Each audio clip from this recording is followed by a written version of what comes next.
You had like the Queen of England wave there for a moment.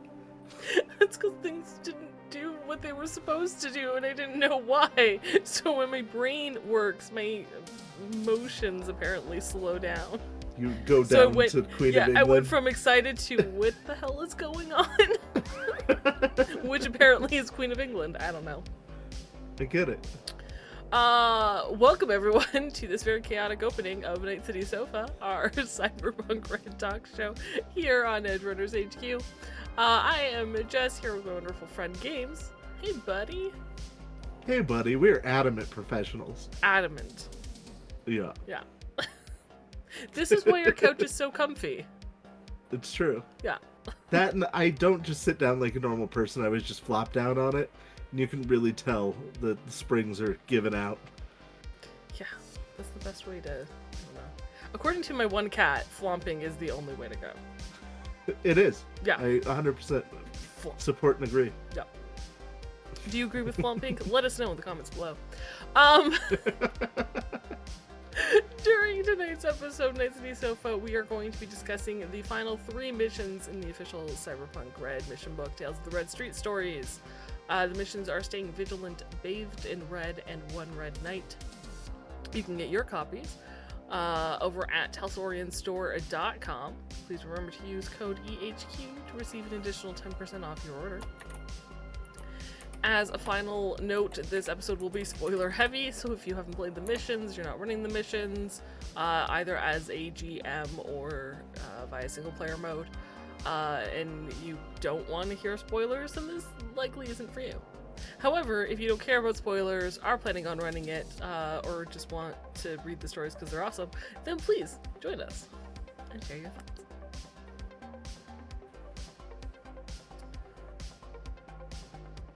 No Tales of the Red Street Stories does include 9 missions from a variety of writers, including Fran Stewart, Jay Parker, Melissa Wong, Mike Pondsmith, Monica Valentinelli, and Trace Wilson. James's intro at the start of the book does state the missions are in the order he would run them. You don't have to play them that way. At the end of this episode, we'll discuss which order we think we would run them, which is not in the order that they're laid out in the book. Final note, also be sure to pick up Tales of the Red Street Stories Plus, which is a free DLC that includes a bit more information, scream sheets for 4 of the missions, as well as larger and gridded maps for anywhere that there might be combat. And totally worth it for the price. For $0? Absolutely. Yeah. And you can pick those up at our Talsoriangames.com/downloadable-content.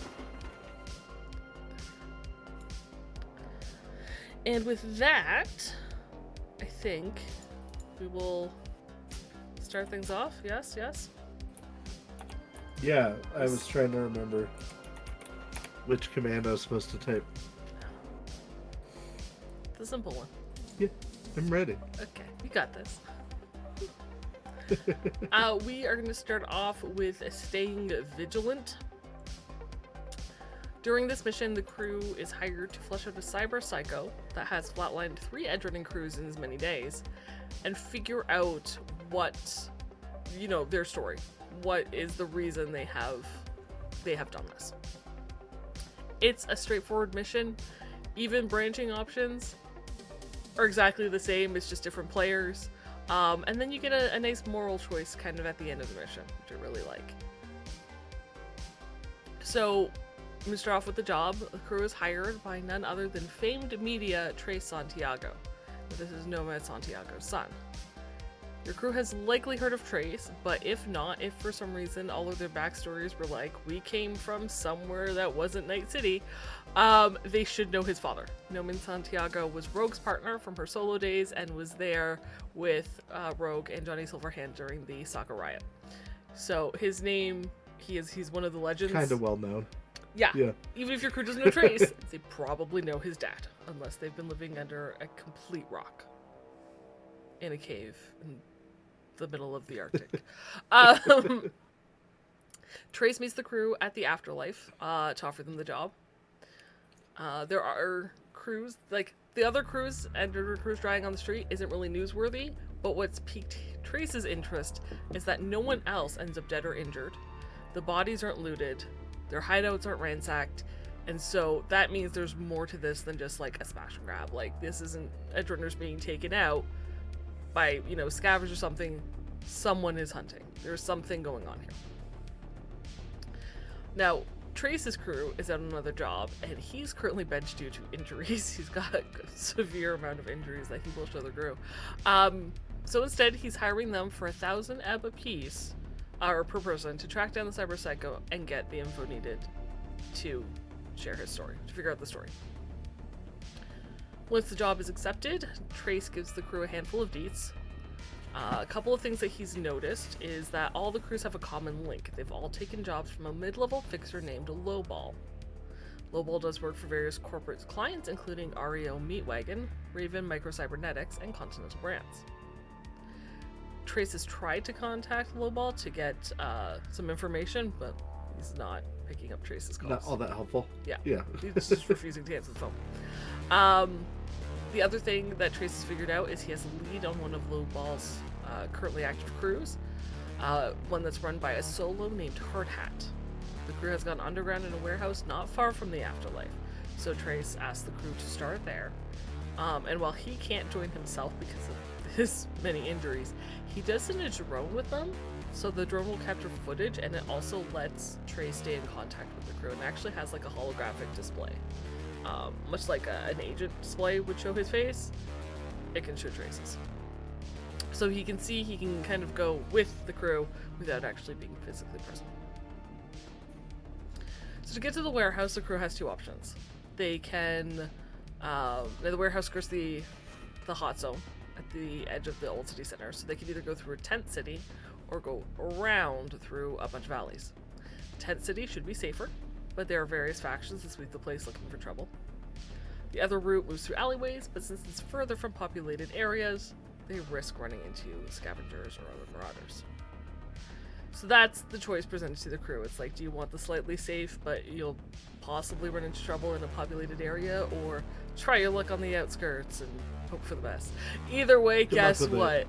There's gonna be an obstacle. If the crew goes through the tent city, they run into a group of reckoners. The reckoners will ask them to donate to their cause. If the players don't give at least 200 ebb per person, the reckoners will fight. And for the GM, use like one road ganger and the other are booster ganger stat blocks, so they shouldn't pose much of an issue. If the crew heads through the alleyway, they run into scabbers who insist that there is a toll, and they can give the scabbers drugs, anti-rad, or 200 ebb. Now, it doesn't say 200 ebb per person, so it's probably cheaper to go through the scabbers. But if the crew's like, I'm not giving you shit, then guess what? A fight breaks out.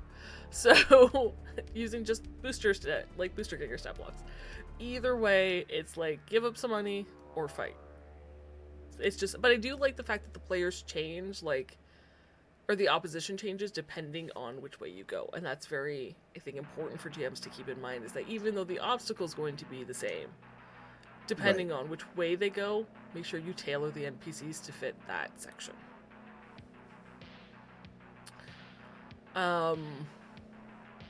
Once they get through whatever obstacle and however they chose to do it, it's onto Hard Hat's warehouse. Now, the warehouse is a trap for this cyber psycho, and no matter how the crew enters, whether it is stealthily or loud, they are going to get into a fight, because Hard Hat's crew is expecting a fight. And if your crew shows up, they're just going to assume you're with the cyber psycho, and they will just shoot on sight. There is no time for talking. On the plus side, Hard Hat's crew isn't looking to fight to the death.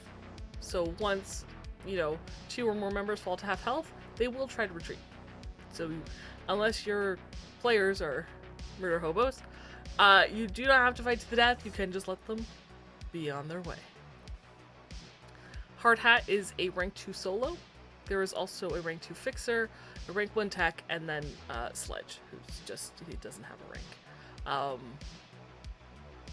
Combat skills are decent, but the crew shouldn't really find it too difficult unless the dice are against them. Overcoming the crew. Now, like I said, entering the warehouse there's 2 ways you can do it, quiet or loud. quiet means you have to sneak past traps, cameras. There is a net architecture with a skunk and a hellhound inside. And then they'll reach the center of the warehouse where they can overhear a conversation. It's got a bit of information, essentially Hard Hat talking about, or the crew talking about how it's a trap for this cyber psycho, and Lowball's core bosses are the ones who want her dead. Now, if the crew goes in loud, they will miss on this conversation. It's not a big deal. They will learn this information another way. So it's not a detriment to the players, whatever choice they make. Now, once the fight is over, the crew does have a bit of time to stabilize, reload, loot as desired. And as all this is going on, Trace's drone will look over the crates, comment that they have Continental Brands logos on the outside, but the crates aren't food shipping crate. So he'll be the one to kind of surmise the Continental Brands were the ones who supplied Hard Hat's crew with fancy weapons, the net architecture, all this sort of stuff. At that point, a disposable cell that was left behind by Hard Hat rings. Lowball is on the other end. Now, someone can attempt to imitate Hard Hat if they would like, if they listen to the conversation ahead of time and actually know what Hard Hat sounds like. Otherwise, Lowball is going to, and even if they fail the acting check, Lowball is just, he's not going to hang up. He's like, oh, you must have, like, taken them out. Well, if you're not, clearly not the cyber psycho, we wouldn't be having this conversation. You'd be on your way already. So, I'll tell you what, I'll give you the same deal. 2,000 ads a piece to take out the cyber psycho. At which point, the supposed cyber psycho lands on a shipping crate and addresses the crew, accusing them of hunting down, you know, they're like this cyber psycho, and they spit out the word. And her name is Nat. And on her jacket, she wears a pin that marks her as a member of the Jodes Nomad family. Now, if there's a nomad in the crew, they instantly recognize this. Otherwise, the rest of the party can make a streetwise or local expert skill check. If everybody fails, Trace will go, "You're a nomad!" I kind of point that out. Here is where the moral choice starts, but it can continue from here up to the end of the mission. The crew can take Lowball's offer right then and there and fight Nat immediately. Or, per their deal with Trace, they can listen to Nat's story, since she has taken out 3 crews, and that was the whole reason they were hired for this, right? Also, it might be pertinent to remind your players, if necessary, that she has taken out 3 crews in 3 days. So going up against her may not be the best thing. She is a rank 5 solo and a rank 1 nomad with a base 16 for combat. So if they just try to shoot without listening, maybe remind them that, you know, their job with Trace was to hear her out, that she could be potentially lethal. But if they choose to attack, let them attack. That's fine. You don't have to be a murder hobo. But you could. Maybe try not. If they talk to Nat, she explains that a month ago her pack was hit by a Continental Brand strike team, destroyed the vehicles and killed the pack. Only Nat survived, and it wasn't easy. Once she got healed, she started hunting. She knows she can't take down the entire mega corporations, so she's after the person who ordered the strike. Trace will offer to help Nat and double the crew's pay if they escort her to the Aldecado camp. Now, if the crew doesn't own a vehicle, Trace will offer his, but he does require that if this is what they're going to do, that they stop by the Afterlife first to pick him up, before heading to the camp. And again, at this point, the crew can, after listening to Nat's story, can choose to attack her, or they can choose to, you know, take Lowball's offer and attack her, or they can take Trace's offer and escort her to the camp. Their call. If they continue to help, nope. If at any point they attack Nat, I was like, where are my notes? Because my notes were in a good order, I feel. If at any point the crew decides to attack Nat, Trace will fight on her behalf. So they will be fighting Nat and Trace. And if Trace is not there in person, he will fight with his drone. If the crew does continue to help Nat, and hopefully they do, and work with Trace, they will encounter their next obstacle, which is a gyrocopter and a sniper. The sniper is focused on Nat, The pilot will try to keep an optimal sniper range of 201 to 400 meters from the crew's vehicle. So if the crew doesn't have weapons to fire back, they're in Trace's vehicle. He does at least have a couple poor quality assault rifles that they can attempt to use. And while it is a vehicle chase, I will say, keep in mind, not when this was released, but now we have the DLC rules for Hot Pursuit, or the DLC Hot Pursuit for chase rules, which is very, very nice. So have the crew, just because they're sitting in seats doesn't mean that they're not doing anything. So have them, if they want to fire back, anything they can think of to help prevent Nat from being killed. Remember, sometimes shooting, at the target isn't as important as defending the person being targeted. It's true. There are like 4 different ways the book says for the crew to succeed. You can outrun the copter, destroy it. If the pilot fails like 5 checks in a row or something like that, then the copter goes away. Or if the GM just decides that the crew did something really, really clever to lose the copter, then done. And I like that that's optional. Like, if you come up with some out-of-the-box problem-solving skill that succeeds and is really, really cool, it's like, yeah, you go for it. If the crew gets away, they find themselves in the Nomad camp. Trace will, just seeing Trace will let them in. Nat thanks them, will owe them a favor. Trace will pay the crew as promised. A week later, he releases his expose on attacks by Continental brands on Nomad convoys. If a media was in the crew, he gives them a byline on the story, which is really nice. And the story is packed with enough evidence to prompt Continental brands to scale back their raiding operations. So let the crew know that by doing this, they did make a difference. In a good way. However, if the crew killed Nat... a lot of times, it's not really obvious the good that you've done in the world. So it's nice to occasionally mention it. 100%. Now, if the crew killed Nat and betrayed Trace, he will not meet or pay the crew. Additionally, Rogue and some members at the Afterlife will be less than welcoming if they go back there. Others, though, do think that Nat got what they deserved because they had friends on those crews who she killed. Lowball will pay the crew 2,000 ebb as promised, and then mentions he's leaving town for a bit because he wants to avoid any blowback from Continental brands. So if they're like, we'll just keep getting more work from Lowball, not for a while because he's gonna be like, out of there. And I'm out. Yep. And that, in short, is the mission. Staying vigilant. Nice. Some things I noticed is that at the end, for payment, the mission said Trace pays them 1,000, but he promised to double their pay if they got Nat to the camp.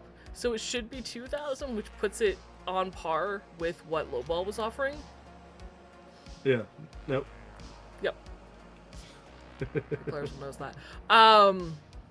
And also, I feel like this would be a really good first mission because it's nothing that's too crazy, right? You've got that minor obstacle of like pay or fight, and then a pseudo fight, and then like that moral dilemma. And I feel like that's a nice, simple intro kind of arc storyline. My only issue with it is, how does your crew get the job from Trace if they've got like 0 reputation and have never met like Rogue, right, or and haven't made those contacts before? That's kind of my unless they have, a link to the Aldecados from that would make sense. In their backstory and their life path. Also, which story was it that you got to meet Rogue in?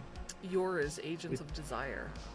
Yeah, Agents of Desire. If you ran that before this, then that would give you a kind of an in. Yes. And that's a nice, simple intro mission also. If you did the mission well, because I believe we talked about that there were many ways to fuck that one up. Yeah,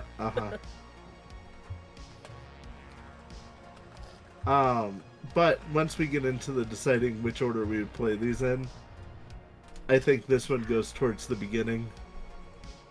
I think so. It didn't, like, none of these obstacles seem super challenging. Even the crew that you go up against won't fight to the death. Yeah.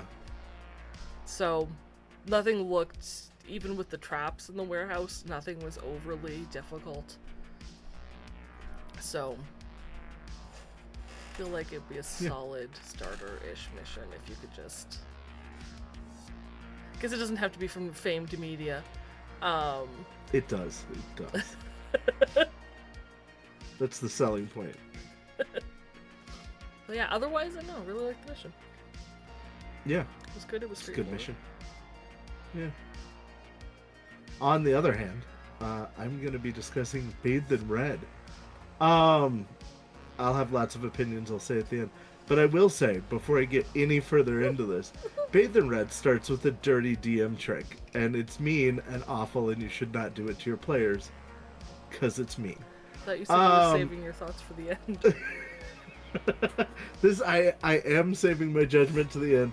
But, so the story starts with, your players have been through some shit, and so they want a night off. So they all go to a nightclub to hang out and relax. And that's where the beginning of this mission starts. Which I always hate when that happens in story, when we're like, alright, we're gonna take a night off, we're gonna have a couple of drinks, do something nice and light, and then, like, everything just goes fucking wrong. And it's happened to us more than once. Multiple occasions. Yeah.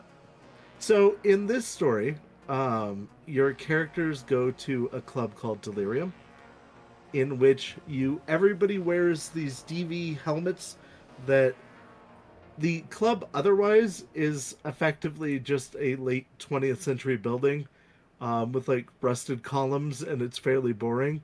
But once you put on the helmet, you get to pick if you're in a horror punk setting, a dark cabaret, synth punk, skate punk, or death punk setting. And it makes the entire environment and the lighting and the songs playing all match that aesthetic. Unless something is not participating, and then they're just kind of grayed out and don't really exist. Which I think is super interesting. And like, this kind of tech we really don't see in the core book. And I would I love this innovative tech that makes the world seem more futuristic. But yeah, so that's where it starts from. You're going to this nightclub, you put on these helmets, you get a hangout, basically. But if you take off the helmet at any point and look around, you can see that there are a group of like hippies, these granolas that don't want to participate in it. And one of the triggers for the next event happening is that if more than one of you have your helmets off, you'll be approached by a woman who'll be like, yeah, I hate these things too. It's so unnatural to wear all this tech all the time. Which, she is in the wrong nightclub for this. I'm just saying. There's a lot better places she can go. I have thoughts about that, but we'll get there. Yeah. But basically, you get to the club. It's super busy. You get let in. You're relaxing and all that good stuff. Then the next event triggers, and you find a dead body through one of two different means. There's a person who is non-responsive. You check the body. They have been drained of blood. And then all of the sudden, there's a news report that the dead body of one of the Cactus Water CEOs has been found in this nightclub. And downstairs you can hear the police breaking into the nightclub you're in. You hear glass breaking and explosions. So you go downstairs, and the cops have shot out the windows and are attempting to arrest people. During this, you may have also noticed that there is a group of people who are vampire youths that are not participating. Vampire dressed youths? Well, they're very gothy. Goth doesn't equal vampire. Somewhere my teen edgelord is coming out going, no. Well, and I love that, like, so most of the settings that I described, right? Dark cabaret, those kind of things are, like, very, like, either, like, classic Victorian Gothic or, like, modern industrial Gothic, and, like, they're all very Gothic. They are, but these kids that are, like, vampire-y, these homeless kids that look like vampires are like the weirdos to you. You notice, like, That's a good point. I didn't put that together. That's a really good point. But anyway, these helmets, once you put them on, are kind of locked in place unless you push a certain button combination, and then they come off and it lets you out into the world. Well, during this, they get hijacked, and there's malware that is sent into the system that isn't letting the players out of their helmets. And basically, they get a message that they can either pay, I don't remember how much it is. It's only 10,000 ebb. Yeah, I was gonna say it was crazy. 10,000. Yeah. They can either pay, send us 10,000 ebb to the Red Knight at the listed account, and they'll let you take off the headgear and leave. Or your characters can try to get out of it themselves. They also, while wearing it, suffer a -4 modifier to all checks, because it is just playing the most annoying sound in the world and flashing lights randomly while they're trying to do things. Anyway, they can try to escape at this point from the police, if they can get out of their helmets, I would suppose, or just with them on and then have to take them off later. There are checks to try to get out of them. But your options are to try to flee, and you can follow these little vampire kids, or to deal with the cops, and the cops are going to arrest you. Basically, no matter what happens, there's a scuffle that occurs. The cops aren't really interested in killing you, but because they have a reason to come into the club because somebody shot out the window. Granted, it was them, but that was their probable cause. Yeah. So you can follow the kids, and we'll get to what happens if you do that in a minute, or you can get caught by the cops. And if you get caught by the cops, you find out that they're very interested in taking bribes. Also, they don't necessarily want to take you straight to jail. First, you have to talk to Leah Deckard, because that's their person who is paying for them to be here, basically. Or you can try to run away from the cops with the kids again. You can also agree to try to help the kid, like catch the kids, because for some reason you believe the kids are the ones who murdered this person. Well, because the news report said. Yeah, the news report that came out like as soon as the body was found said that these vampire youths are the one who killed him, and that there was no blood left in the body. Yep. But that feels super suspicious to have occurred like immediately. But then doesn't it also say that you're at fault? Yeah, so somehow you get, and it's not super clear on this point, but like the cops aren't sure if you're the kids that did it or the kids are the kids who did it. Either way, there's a couple of points in this story where your characters get confused for the bad guy, and I'm not sure why you're confused for the bad guy, but I don't We'll know. talk about that later. Maybe. Yeah. But you can also, if the cops are like, hey, we know the kids did it, not you, you can offer to go get the kids for the cops. That's also an escape method. When the kids are running away, one of the bartenders knows the kid, feels bad for them, and leads them through an exit at the back. So if you're paying attention to the kids, that's an exit that's possible. Either way, if you get away from the cops or go talk to Miss Deckard, we'll discuss that, talking to Miss Deckard in a moment. But assuming you got away from the... See, there's so many branching paths in these, it's hard for me to tell you what's going on in the story.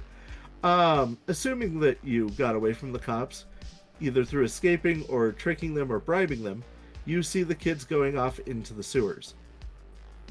And you can follow them to what they refer to as their home. And it is a group of... Do we know how many kids are down there? Isn't it like 60-ish? Yeah, it's a lot. I could be making up numbers. I can look in a minute. I will look in a minute for you. Yeah, 60. There are about 60 teens, differing in age. Anyway, there's a whole bunch of children living in the sewer at the moment, between the ages of, 12 and 20, roughly. And they've started a society where the kids take care of each other and make sure that everyone can survive. But once you turn 21, you're an adult and no longer allowed to be part of the group and get kicked out. You find this out through talking to them. And if you're following the kids, they take you to the home, but they're fairly standoffish with any more evidence at this point until you agree to help them with a few things. And that's how you have to gain their trust.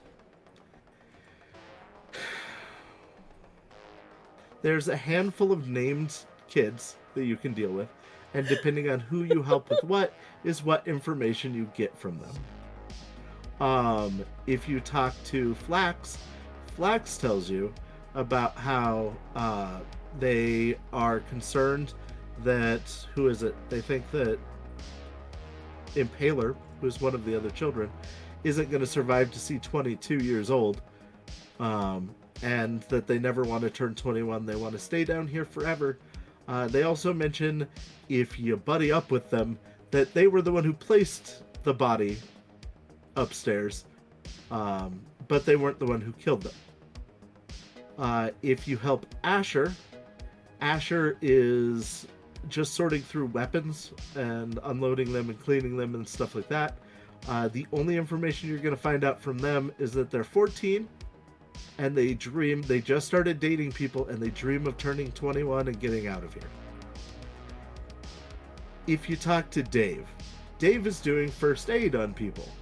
And if you are able to, he refuses basically to talk to you at all. But if you help him with first aid and are not slow about helping people in first aid, you find out that he has depression and PTSD. Because while he was scavenging, he was kidnapped. And while kidnapped, he was installed, this megabyte hardware was installed on him, and the Red Knight has taken control of it. And he, in fact, is the person who murdered the guy upstairs. Because he was told that it was just a trick, that he was going to bite this guy and just take a little bit of blood, and it wasn't going to be a big deal. But his jaws, unwilling to him, drank all the blood in the guy's body. And that the dead body had been dead for about 2 hours before they left it in the club, posed the way they did. It's not the only reason Dave has depression. Dave's story is real sad. Yeah, well, yeah. Don't get me wrong. The PTSD and depression are real.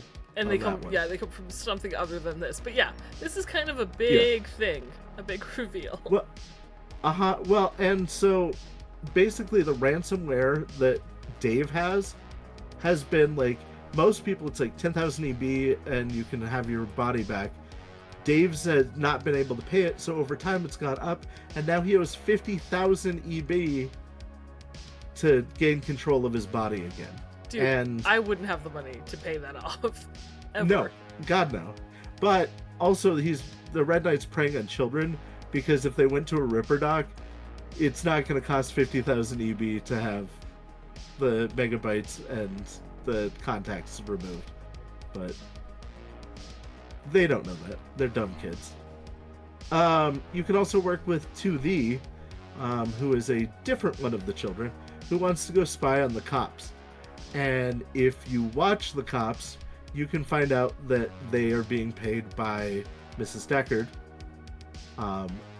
And that's another way to get that piece of information, is through spying on cops. Impaler sets traps. You find out about him, how he's about to turn 21. And then there's some loose gossip that you can hear from various kids if you choose to go that way. My problem with this is, if for some reason your characters do not choose to help Dave, they are going to miss out on a major piece of information. We'll talk about this at the end. I'm gonna make a note. Okay. About because if for some reason they decide to help Asher, who just cares about dating people and turning 21, and like 2The, the Impaler, that's not going to help anyone. they will never figure out major plot points. Yeah. But we said we would talk about our issues at the Yeah, end. So. at the end. Yep. I know. I just wanted to point it out. Make sure your players right. talk to Dave. Make sure someone talks to Dave. Right. Make it very obvious. Like, you should really go help this guy who doesn't want to talk to you and is giving people medical care. Medical care is probably the best way to earn their trust because you're helping a larger amount of people. Maybe more than one of you should go to medical care. Right. All right. So if you agree to go talk to Miss Deckard, or if you don't, you go back above ground, and then NCPD shows up in giant SUVs, and you get handed a phone where Miss Deckard says, "Hey, I'll give you 250 EB apiece to just step in the car for 1 hour so I can talk to you. No harm done. That's all." This is one of the best ways to make money in this mission. I don't know. It doesn't really ever say that you get paid for it, but my issue is my character would never go into a car for some corpo. Yeah. That's just like, just let me pay you money. Like, nah. Right. Assuming that you go with the cops to talk to her, or that you agreed in the beginning to go with the cops and talk to her, you eventually end up in a car with her and her buddies. And they just drive around Night City, and she tells you the story.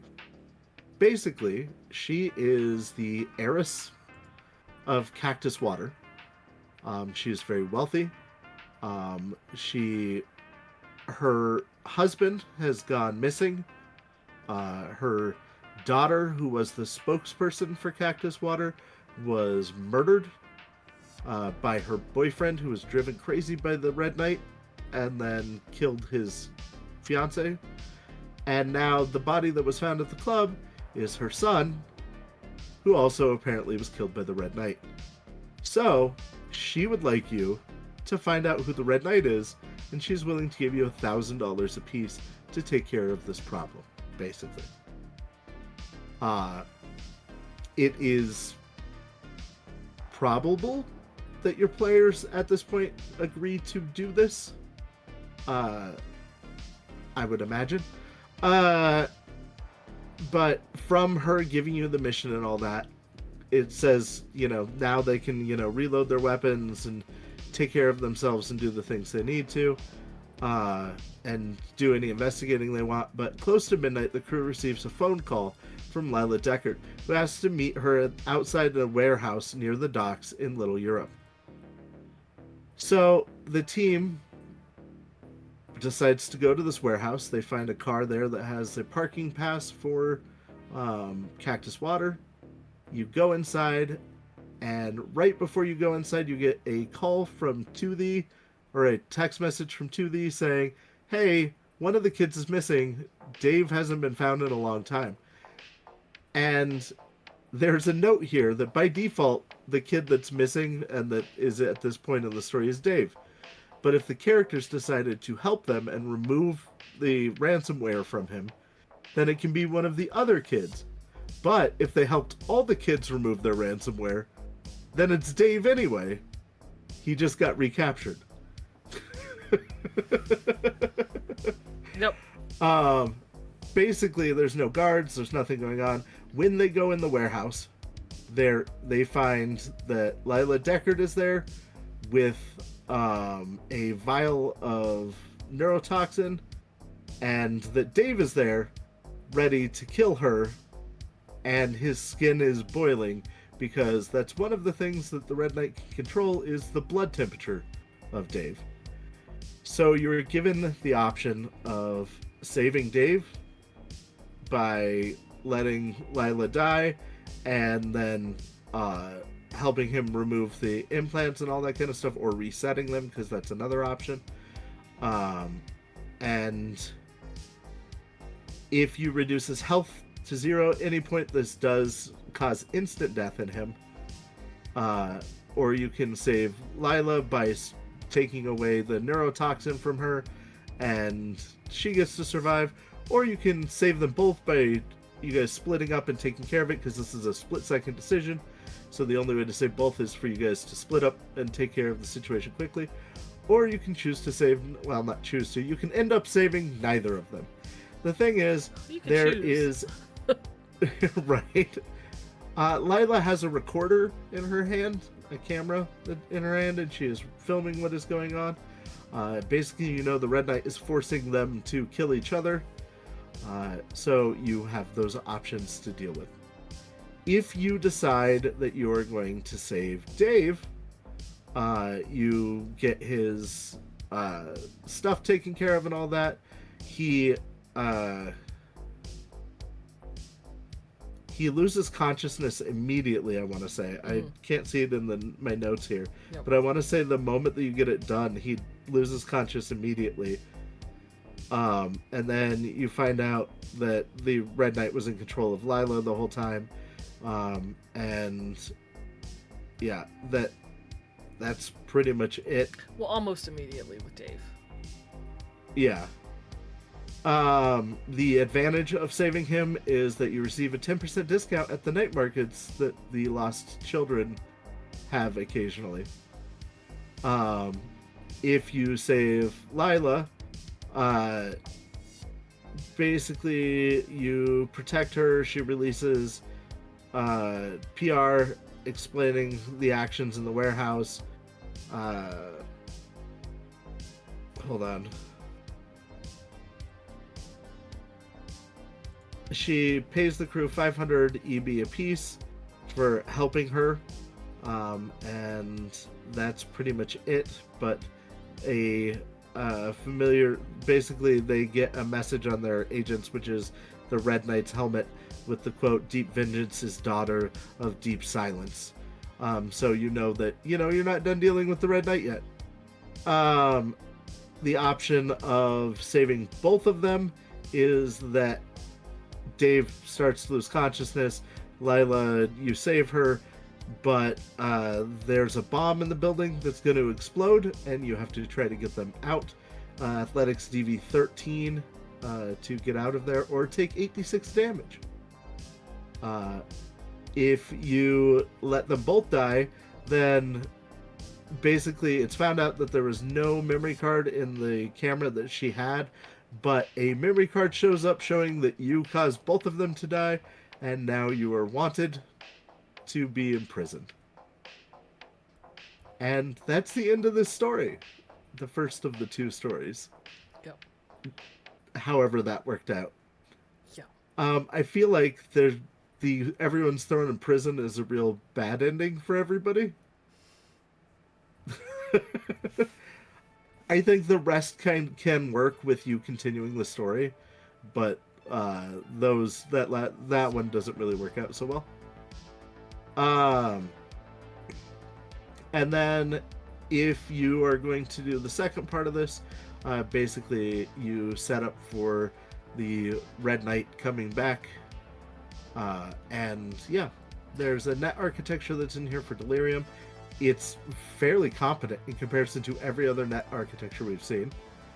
It branches, and there are multiple demons and black ice. Yep. I will say the kids are not all that good at most things, if you look at their stat blocks and their character sheets. But to be fair, they are children. Jess, do you have anything to say about this story before I move on to the second half? I would say jail. I forgot that you could spend time in jail because it's only for a night, and then they're like, yeah, oh yeah, right, no worries. Yeah. These things happen. We got new evidence. You're free to go. Right. And then they get a text message that's like, if you forget about the Red Knight will forget about you. And that could be it. Yeah. If you have a group of players that are just like, okay, and don't pursue moving on. this, then yeah, this is where it will end. Yeah. No other notes on the first one? Oh, I have a few notes, but I feel like we should probably finish off the story first? Yeah. And then judge it as a whole. Okay. All right, I love it. Okay. I completely agree with your decision here. Do you need to hydrate before you continue? I didn't bring my drink out here, so I couldn't hydrate if I wanted to. Though I kind of feel like I need to. Yeah. Because I'm like, my mouth is so dry. But you always have to talk for like the entire episode, and I usually just sit quietly. So turnabout fair play and all that good stuff. Yeah, but I have water. Right, yeah, there's that. Basically, the second part of the story, which, okay, before I get into this part, and this will be something we discuss in more detail in the end, I would separate these two parts further. If I was going to do an arc with the Red Knight, because right now it's telling you to do them more or less back to back. I think I would have the first chapter when we decide where things fall. I'd have the first part of this, and then a few filler things in between the two, and then this part. Okay. Personally. Okay. We'll discuss more of that later. Yeah. But anyway, so the crew is asked to go to Pleasant Valley Apartments in Pacific Playground. And they're going to a very nice neighborhood in Pacifica. Yeah, I was just reading about the tatami rooms. Sorry. So they show up to this. Basically, a fixer's like, "Hey, show up. This guy's got a job for you," and you know, go to meet with the person who has the job. You find out that it's Michael Deckard, the missing husband of Lila, who is upset because both of his children have been murdered by the Red Knight, and he would like some revenge. And more importantly, he would like to know basically what's going on more than anything else, but he wants revenge for the death of his children. I think he just wants revenge. I don't think he wants to know what's going on. I think he just wants revenge. Well, because of the end, I'm not sure. Yeah, I think that's... We'll talk about it, but I'm Okay, fairly certain we'll that's talk about that when it specifically comes why he just wants revenge. Yeah. And basically he's like, hey, here's 3,000 EB if you just find and kill the Red Knight. Yeah. Like, take care of this problem. I'm more than willing to pay you guys what it's worth to me. You should go next door to Mr. Rice Guy and meet with a contact over there. So your characters go to Mr. Rice Guy, which I love this description of it. Walking into it is like finding yourself in a Rube Goldberg machine, but you're the ball. I love that description. So there are rules here. And basically it's that, what is it? I want to see the hello from a cue. Don't forget to smile. You're on camera. Number Click. 2. Access an agent is recommended. Please link to find additional menu items and information about dining rooms. Vendors located near the exit in the back. Or just order, eat, and pick any seat. You are a Pleasant Valley apartment resident? Don't worry. For an additional 500 or 50, wow, not 500, 50 EB, your meal can just be added to your next month's rent. Did you find an unsealed plate? Don't eat it, report it, or your account will be credited. And then pink plates are 200 EB, blue plates are 150 EB, green are 100, orange is 50, and yellow is 10. Number 6, plate tampering is forbidden at Mr. Rice Guy. You buy what you take. Number 7, Mr. Rice Guy does not like crime. If you steal or break it, you buy it. Punch another diner, lawman will be called. I love this place. This just has like the best character ever, and I love that like you can get any level of meal here. Basically, you can get like fresh, good sushi for the $200 or kibble for the $10. And you can just have it added to your rent, so you don't have to pay while you're eating. That's very nice. Only if you're at those apartments. Yeah, if you're at those apartments. Yeah. Oh, I did also forget one of the things that's thrown in for taking the job from Michael is that he is willing to give you 1 month's free rent at the apartment complex, and he will cover it. So that's always super nice to have a good apartment. Also, did you look at the Lucky Treats? I love the him and Cat Lucky Treats. Yeah. So anybody who chooses to do it rolls a d6, and they range from subtract 2 luck from the edge runner's luck pool, even though luck will be refreshed at the beginning of the next session, As normal. to there's like, yeah, there's like just like some filler stuff, and then there's like have them make a DV9 perception check, and they will spot somebody that's in there wearing a Inquisitioner's logo on it. And then like the number 6 is, or yeah, you can add 2 luck even if it goes over the natural luck maximum. That's amazing. I love that. Yeah. There's like useless stuff, there's a detriment, there's a positive, and there's a plot point. Yeah. Yep. Only one of them is an important plot point. The rest, not so much. Important. Strong word. Right.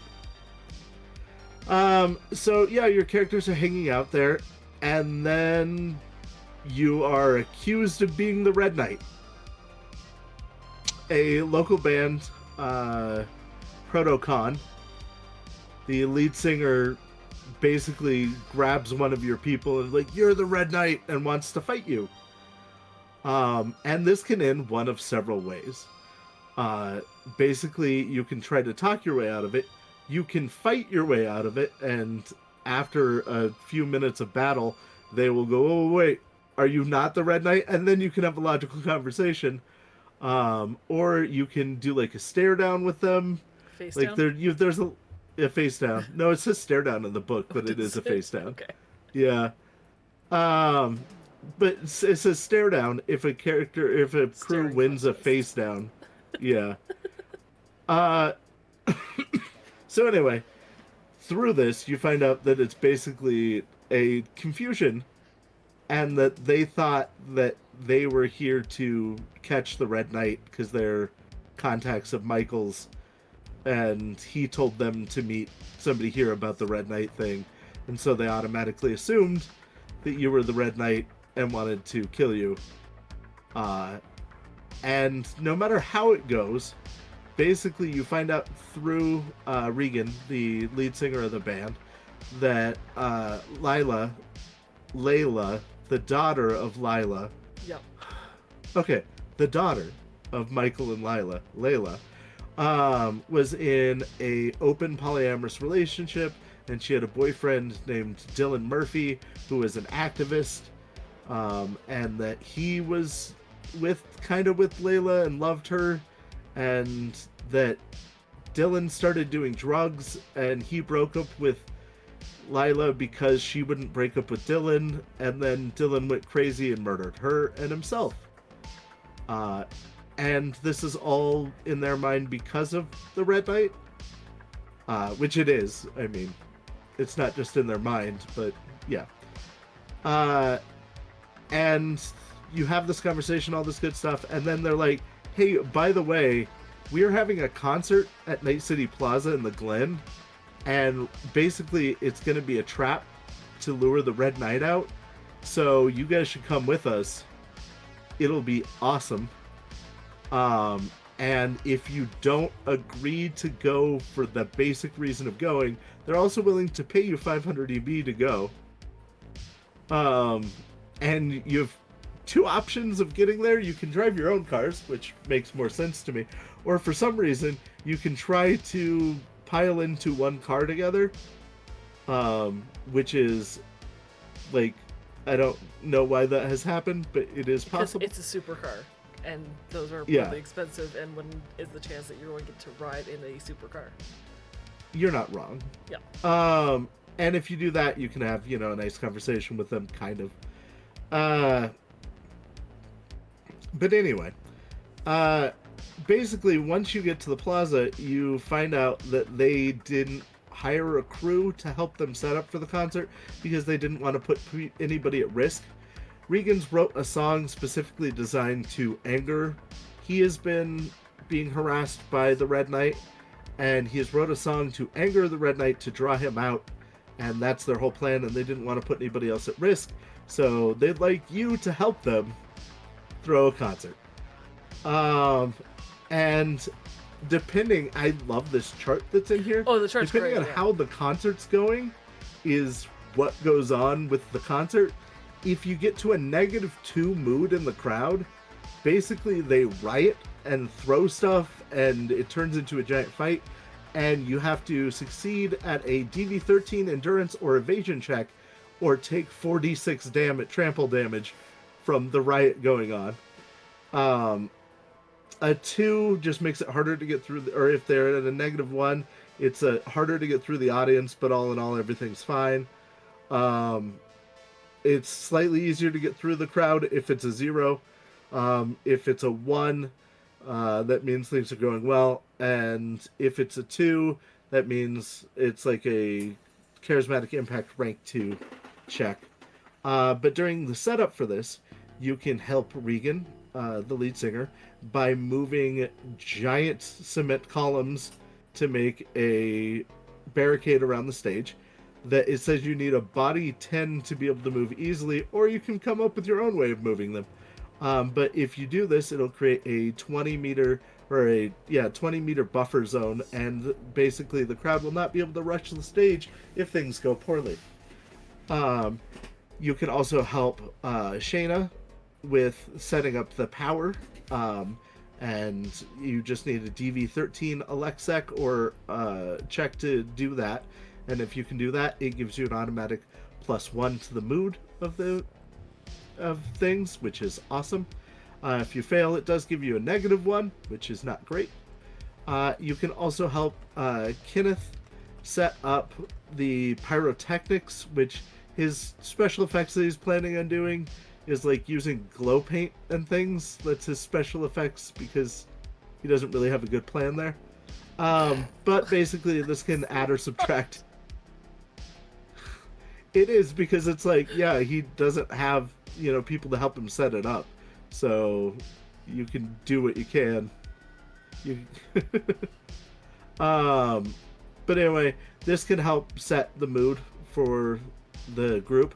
Also, there's this whole section about crowd gossip going around, and how it affects the mood, which is really cool. But basically, they make a check to see how it's going to set the stage for how well this is going to go for the players. But basically, sorry, I keep saying but basically. At some point, Regan starts to sing the chorus of the song, which he already has cued the edge runners that this is going to be like the big moment, and they've wrote out what the chorus of the song is here, which is awesome. Yeah. If the crew succeeds at a DV15 check, they can see a weird hooded figure at the outskirts of the concert. And you believe this is probably the Red Knight, so you can confront them. As far as options of that go, if you decide to do it non-violently, it doesn't affect the crowd negatively. If you pull out guns, though, it automatically lowers the crowd expectation by 3. So even if you were at a +2, which was the most you could get to, you would be at a -1 now. But yeah, that is the Red Knight that's there, and when he sees you, he decides to do drugs immediately. He pops... I have to find it. I'm not even on the right page.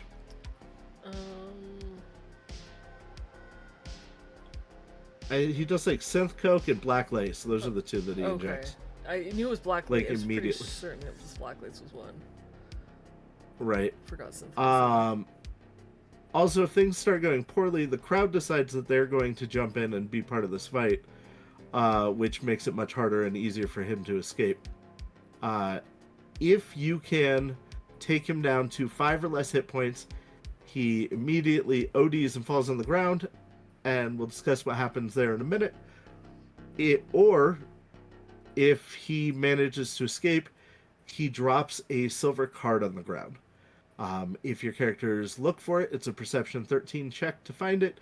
If your players decide not to look for it, one of the band members is like, hey, I found this silver card on the ground. You should probably start searching for things. You jerks. But the silver card gives them the clue. They can find out through either talking to Regan or Michael or searching on the net that it is the key to the Cereal Grove secret memorial park that was created after the Fourth Corporate War, which is where rich people are buried. I will say, I think also if you're an exec, you get to Yeah. know, or if you have that corporate background in your life path, you would know what Yeah. it is. Which is just nice because we don't get to see, if you're an exec, you know this very often. No, yeah, for the most part you don't. But yeah, you kind of get a freebie on that if you happen to be an exec. If you talk to Regan about it, he's like, yeah, my family has some family that's buried there. I haven't been there in a long time. Oh, sorry, she. I apologize. Yep, that's reading carefully. Anyway, if you talk to Michael about it, then he tells you where it is and that he doesn't want this going to the press. He just wants it handled. Which is why I was like, I feel like he wanted information on what's going on. I think he knows what's going on, but I also think that he wants the whole thing buried. He knows what's going on. He just wants it dealt with. Regan wants to know what's going on. Oh, that's a valid point, yeah. Anyway, either way, you eventually show up at the cemetery. And it's really cool, actually. The cemetery's got gravestones, and, like, you can talk to the family members, like hollows of the family members and things. It's a very nice rich people cemetery. If you look at the layout on the map that they have in there, there's like nice like digital cherry trees and a river and all kinds of nice stuff. A digital river. Yeah. You go there and there is the Red Knight waiting for you, and then you can fight them. Once again, if you get them below 5 health, then they die of an overdose. Well, they fall over of an overdose. You can at that point try to save them. 17 on a first aid, a 15 on a paramedic will save their life, but they instantly go into a coma because we don't need any loose ends. And then you are given a choice here. You can either go public with the information you're about to find out, or you can cover it up. If you go public, then, it becomes a big expose, and you get the band Proton as friends. And if you cover it up, then you get paid for having done this job, which is pretty nice. Also, the apartment thing is still there as a thing. Basically, what you find out, however, is you take off the mask of the Red Knight, and you find out that it was... Oh, what's his name? Roman, I think. Roman.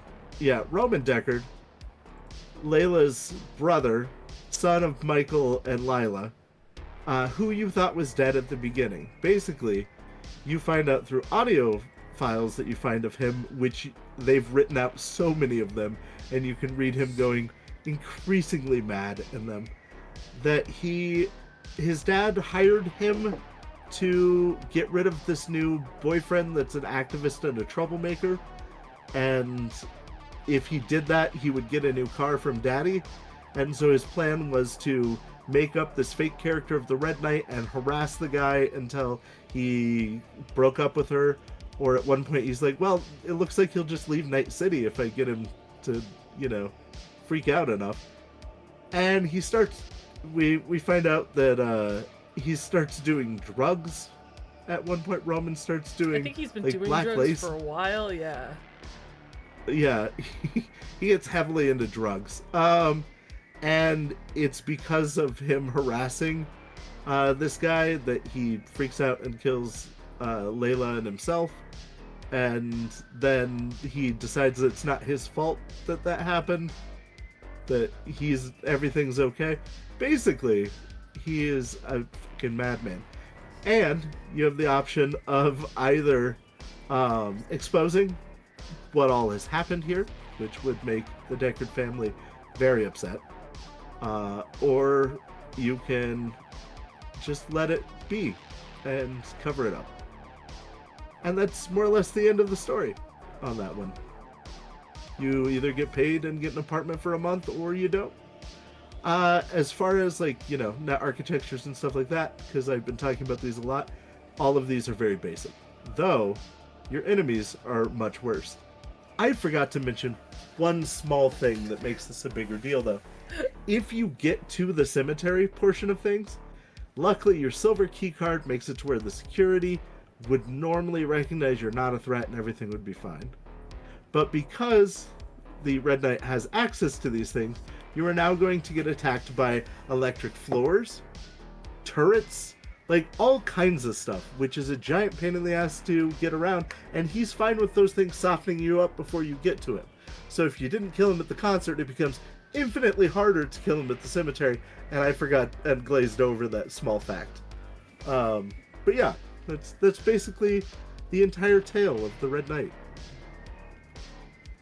I think too that when they enter, if they haven't killed him at the concert, caught him at the concert, his ramblings, while you can find the recordings in his makeshift hovel that he's been staying at, they are playing as your crew is walking through this cemetery, avoiding traps, avoiding turrets. His descent into cyberpsychosis madness is playing. And there's a really cool scene I didn't talk about when you arrive at the cemetery, where he is. He's talking to the hologram of his sister, and he's apologizing and saying that it's not his fault. Yep. Yeah. Yeah. It's a really cool scene, and I forgot to mention that. It's a really good scene.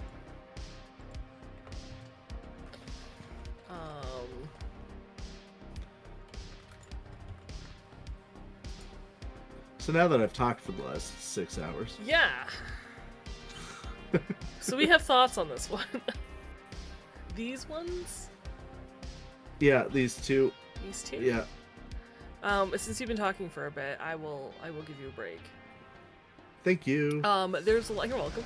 There's a lot in the way these two missions are written that feels very railroady to me. That I don't particularly jive with. I think it's the writing mostly for this one that it doesn't jive with me.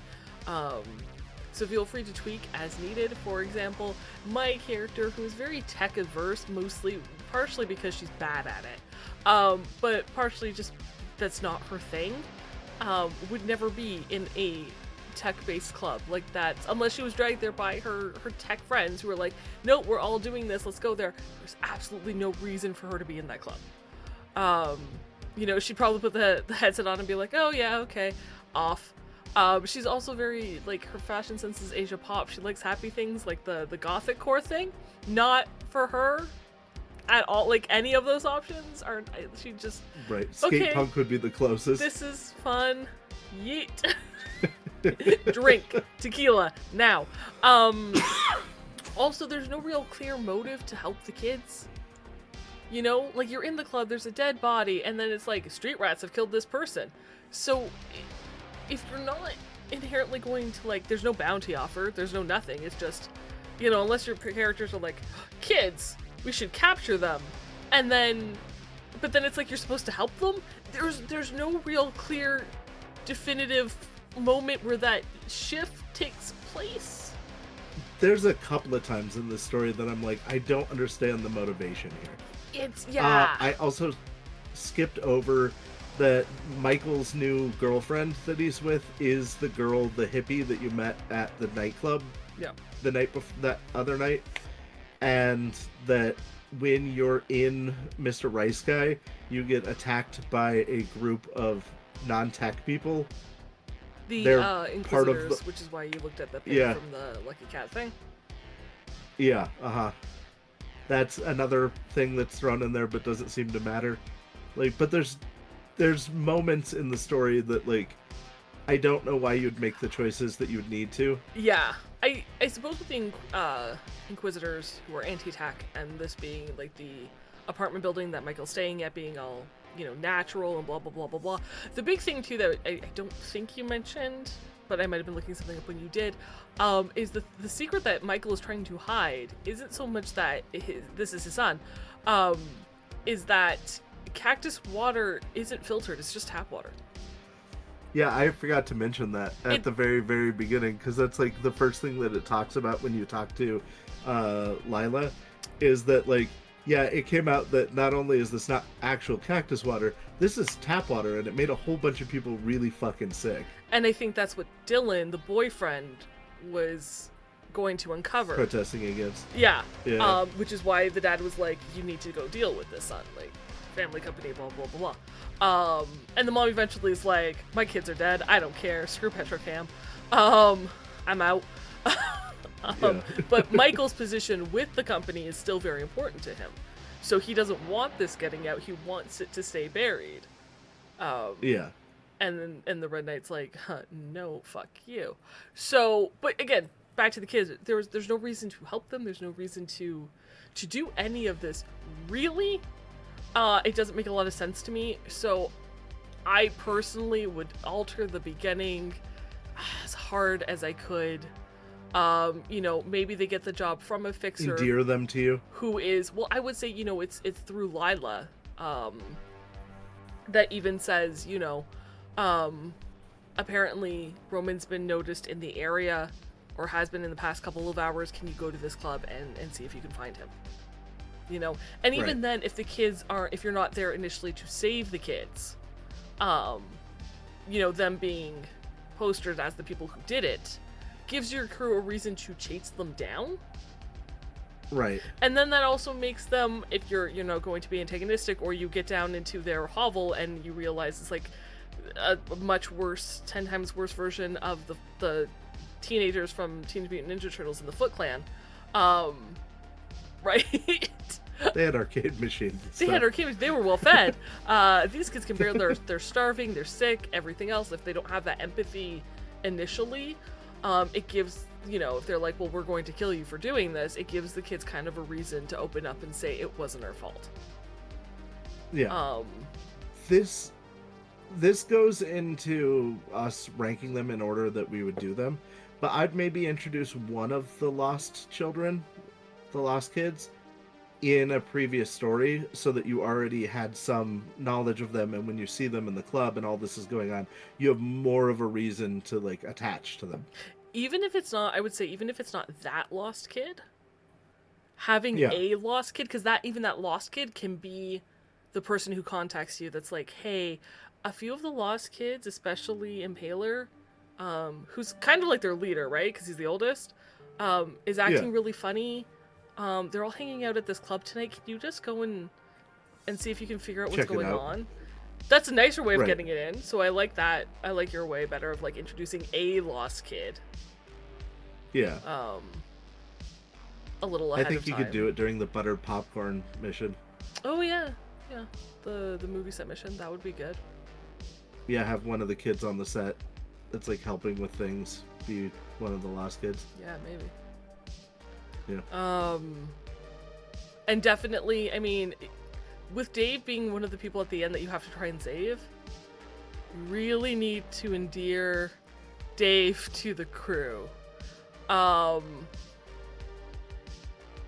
So make that medical treatment and, maybe feeding people, all this other thing, have Dave be the one in charge of it, and have all the crew help, and then maybe have a completely separate scene, which is not part of this mission, of Dave opens up to the crew and explains his real tragic story of why he feels like he deserves this, and then what happened, and...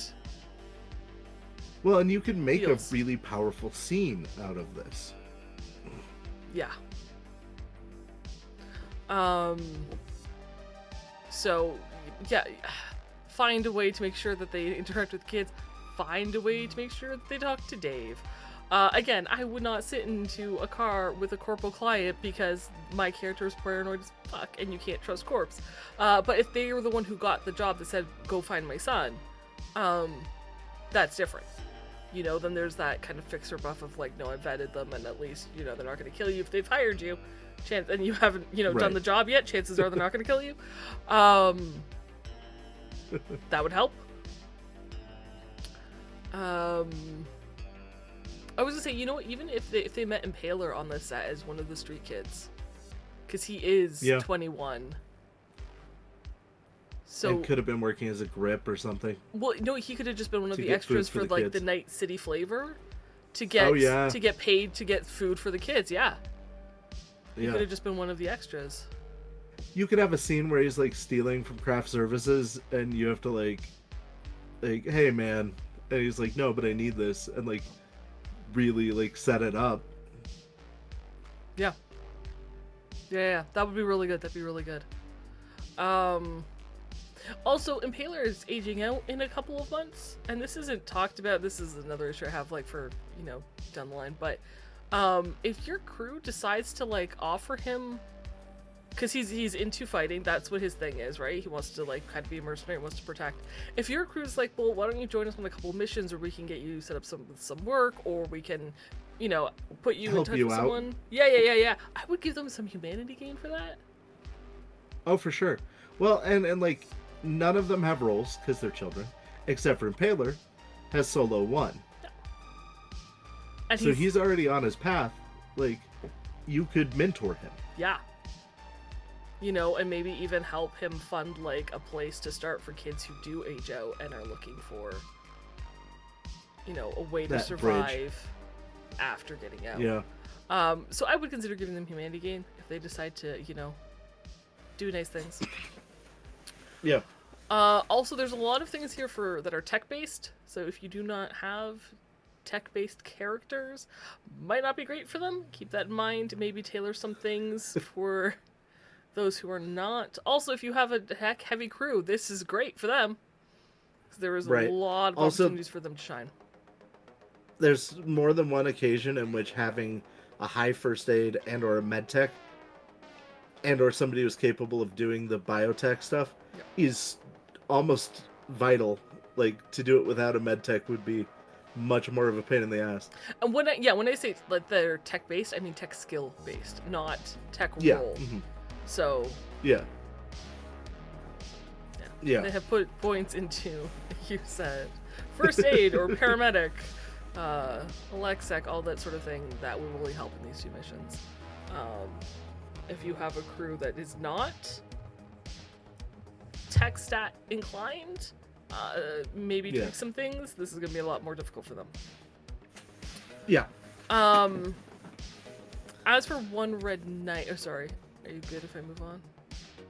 I was going to say that as to your heavy-handed thing, I wanted to just point out that the dialogue written at the beginning of this is like, you can't outrun your nightmares, but for one night you can dance. Like, it just feels... It feels like a lot.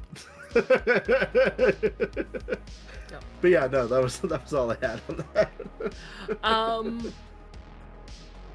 As for One Red Night, I do like that he is not a murder-happy cyber psycho. I think a lot of people forget that, just because they are cyber psycho, they go out and kill and murder. That's not what Red Knight is. Red Knight, as a cyber psycho, has locked people and is forcing them to pay him money. Now, granted, that's the other thing. The helmets are locked, but if they leave the club, if they get out of range of the net architecture, they're fine. Yeah. But panic. Panic is scary. Also, and a -4 to all checks. Also, he tortures people. He tortured Dylan to the point of killing himself and then or killing Layla and killing himself. His whole thing with Dave and the kids was mental. It was mental torture. It does eventually lead to death, but he's not out there killing people. And I think this kind of cyber psycho is much scarier than the ones that are just like don't get me wrong, Lord Ruthven at the very beginning, Night at the Opera, scary badass combat monster, but not a scary person as much for me as Red Knight is. I agree. Also, I didn't like that there was no comment, post, status square, side scroll that I noticed anyway. If you ended up saving Lila, what happens if you end up saving her son and he's put in a coma, and you uncover what happened and why he did all this and why her daughter died and her husband who left her is still alive? I mean, if she's out there, like, I would be fucking pissed. Like, that is money I would ship to her and be like, listen, you don't even have to pay me for this, but you deserve the fucking truth, girl. Here's the tea. By the way, son's still alive, in a coma, definitely needs therapy. Lots of it. And rehab. Yeah, there's nothing about rehab. the, like, if you save him other than, like, he's in a coma. Yeah, but And, if like, you saved... I feel like that changes things so much. If you saved his mom in the previous mission, hey, by the way, one of your Yeah. kids isn't dead. And your ex-husband orchestrated all this. Is not missing. Is not missing and orchestrated all of this. Yeah. Might want to do what you might want to know. That might be a nice, logical next place to go with the story. Yeah, it doesn't Tie it even all have together. to be a major thing, but... Yeah. Because I think if you save her, doesn't she actually set up a fund for the lost kids? Yeah. So, you know, even getting Impaler to work there is like maybe security might be a good way or whatever. But she may even pay the crew. Like, if you're not getting paid by Michael, give them that reward from Lila. Here's $3,000 each. Thank you for getting me this conclusion for my family. Thank you for letting me know I'm not completely alone in the world anymore. Yeah. So yeah, it was... My husband's a real bastard.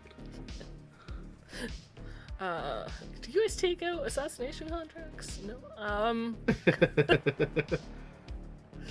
So yeah, I do like it. I do like it as a cyberpsycho. I do like the different elements. I like that it is essentially a mystery that you're trying to unravel. Right. It just felt real messy in a lot of places. I've given the story a lot of... Yeah. I've given the story a real hard time, but I've enjoyed the story. Yeah. I liked this story a lot. But this is, in the book, the two stories I have the most problems with. Even though I like the story, there are elements in here that I think I have the most problems with. I think... I don't know, Agents of Desire might beat out this one Red Knight for me, but definitely Bathed in Red is up there. Also, I don't know if I'd let him be attacked at the concert. I think having him attacked in the cemetery, watching him communicate with the hologram is much more impactful. Is so much more necessary. If you took him out at the concert, and then you couldn't cause him to, you couldn't save him from the OD, that would feel like just the worst ending to the story. Yeah, so I do like him being there to hear that. I might make a twist on it somehow, but yeah, I definitely would encourage that he gets away. Also, it's important to Regan that she finds out what all of this was about. So, if you bury it, then Protocon, I don't think, like you, they're not your friends. You were saying something about Regan? Regan? However you pronounce that? Oh, I was just saying I apologize that, like, throughout the book it refers to Regan as Regan. And, like, I'm sure it says she in there several times. I didn't notice that, so I assumed the gender is he, and I apologize. That was not intentional. I like that they have different, or they commented about, like, because they're all poly. And they commented how they react to Regan telling the story about Layla. Because she's really brokenhearted about it. I think Shanna is kind of... Kenneth could care less. He's like, no. Yeah. But then it also tells you, like, their preferences. So if the crew hit on them, or they hit on the crew. Right, how that would go for everybody.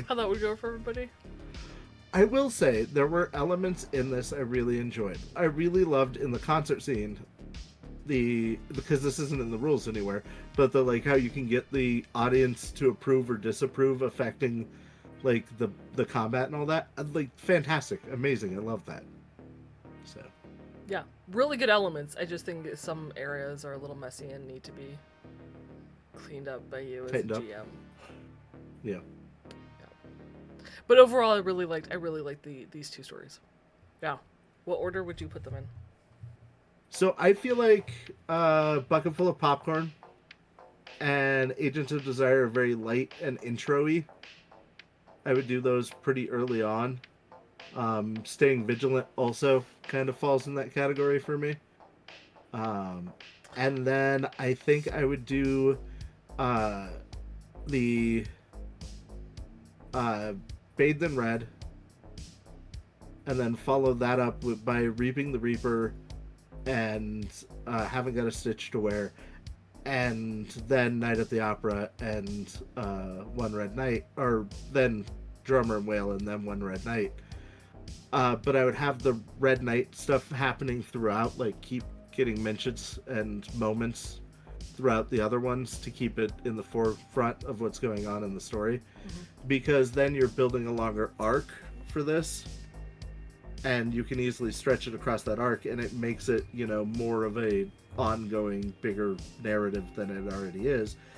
And by doing those like small, easy introduction missions that don't have a lot of combat to them, and then backloading, you know, Night at the Opera and Reaping the Reaper and One Red Night towards the end, your characters are seasoned, they know what to expect, they can, because so long as they go to the graveyard, the cemetery, they're dealing with, you know, the anti-personnel stuff, guards, all kinds of stuff, and that's something that they've kind of already dealt with Night at the Opera, and like you can really make it a thing there, you know.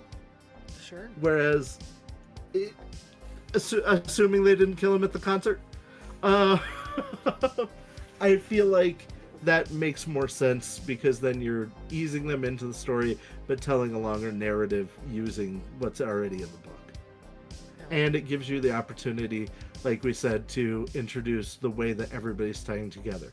You meet Rogue in Agents of Desire. What was it? Agents of Desire, which I would probably do second. You know, we would do Bucket Full of Popcorn, where we talked about you could introduce one of the Lost Kids, and like I feel like you can weave the narrative really well that way, personally. Yeah, a little easier. What are your thoughts on all of it? I feel like if I was starting off and I was starting like a new group of players through it, right? Yeah. I think honestly I might start with Haven't Got a Stitch to Wear. Because it's not super complicated. Yeah. But you get access to a night market. You know, you kind of get to deal with some of the business side. You get a contact, hopefully, unless you really screwed things up.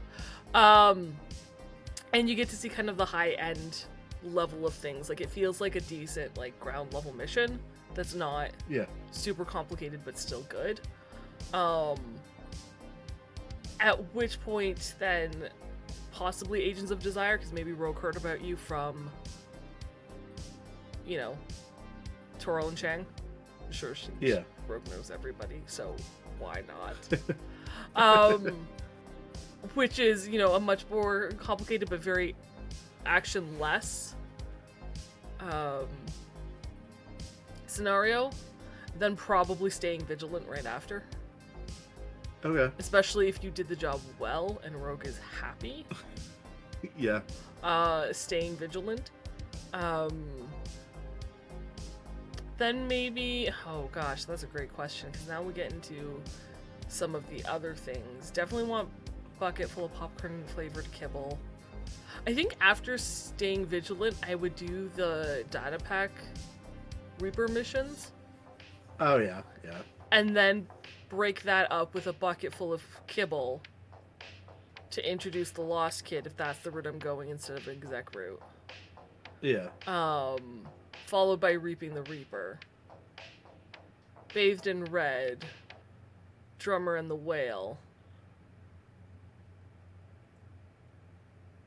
And then the Halloween Scream Sheets.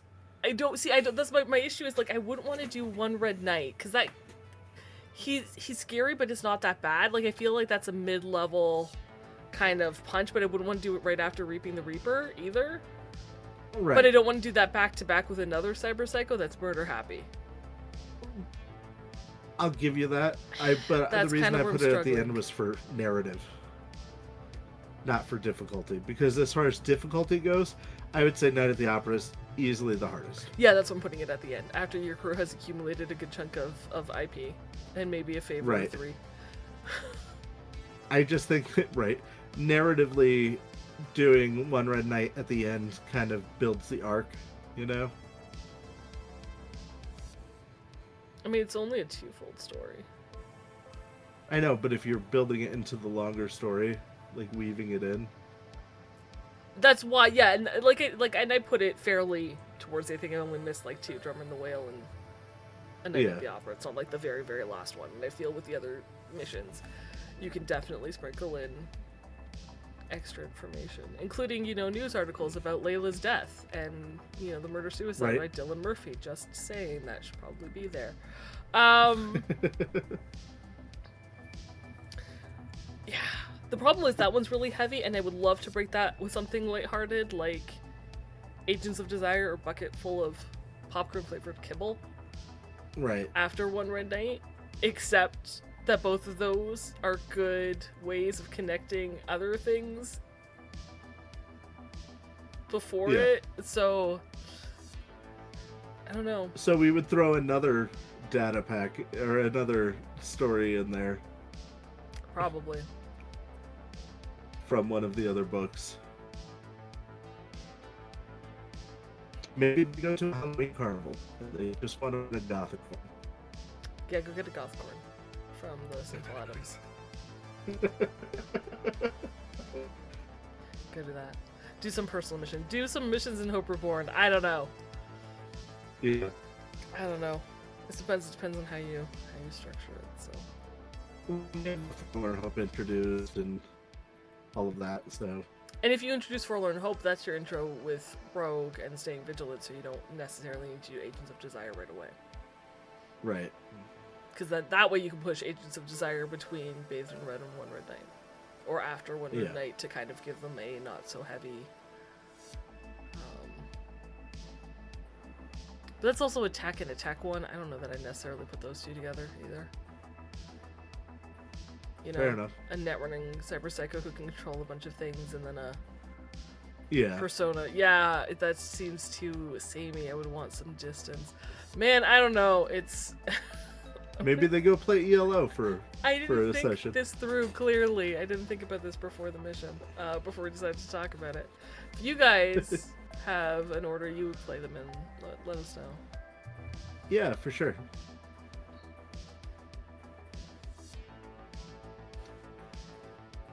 That finishes up Street Stories, doesn't it? That does finish up Street Stories. Talk about this again next week. Crazy. I know. Next week we get to talk about March's Cyberpunk RED DLC release, Invented Tech Upgrades. Which is awesome. So join us for that. You can go and pick that up right now at Talsoriangames.com. It's on the homepage, so you can find it easily without needing to scroll through all their downloadable content. Yeah. So very excited about that. Let us know if you have any questions about it, any maybe how it changed for you guys, how you saw tech upgrades and stuff. But that is what we're discussing next week. The week after that, we will discuss April's DLC because it should be out in theory. Knock on wood. Knock on wood. So yeah. But that is it for Street Stories. It's an excellent. I really enjoyed it. Yeah, for I know sure. we gave some of the missions a bit of flack, but I did enjoy them all. I will say I did enjoy them all. Some of them were a little messy, and I feel like I as a GM would need to tweak and amend bits and pieces of it, but... Oh, you know what? You don't even have to introduce them to a lost kid. If you're... I don't? Not necessarily. If one of your players has a life path where a lover got kidnapped or went missing, or okay, maybe not a lover went missing, but a family went missing, or they don't know what happened. Instead Work it into a life path. Make one of the kids that they see at the club their long lost whoever.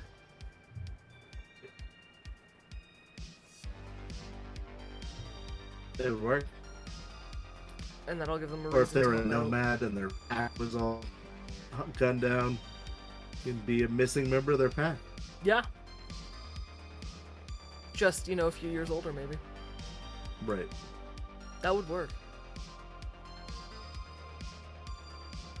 So you have options. That's all we're saying. You have options. Yeah, if you can't find a way to work the narrative or replace them because you want them in a certain order, see what your players Get like a hold of methods.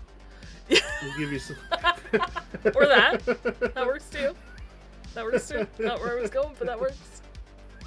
Yeah, let us know. We'll help you figure something out. But definitely always look at the life path. Always look at friends and enemies.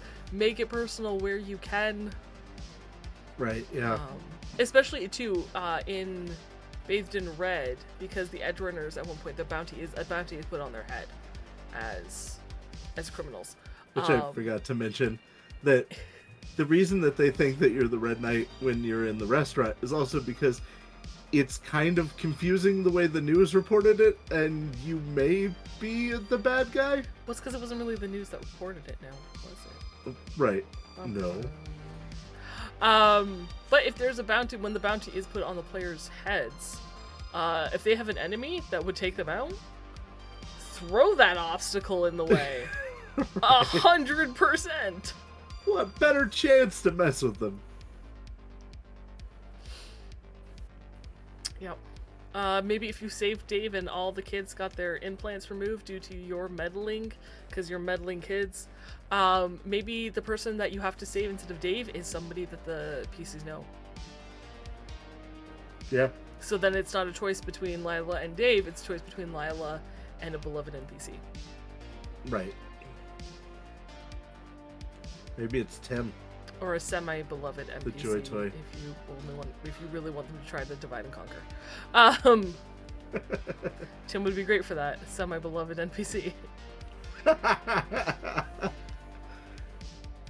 Let's be honest. If it was Pawns versus Lila, everybody would be like, save Pawns. Yeah, save Pawns. Yeah. Yeah. So, What if it was Hal?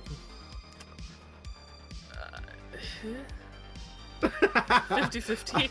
Wraith would die to save Wraith Hal. would die to save Hal. And Hal would be like, why? Get away from me, not you. Anyone else, please. Anybody else. But yeah, make it personal where you can. If those connections are there, try to weave them in where you can. For sure. Yep. And we will see you next week to talk about invented tech upgrades. Until then, meow for now.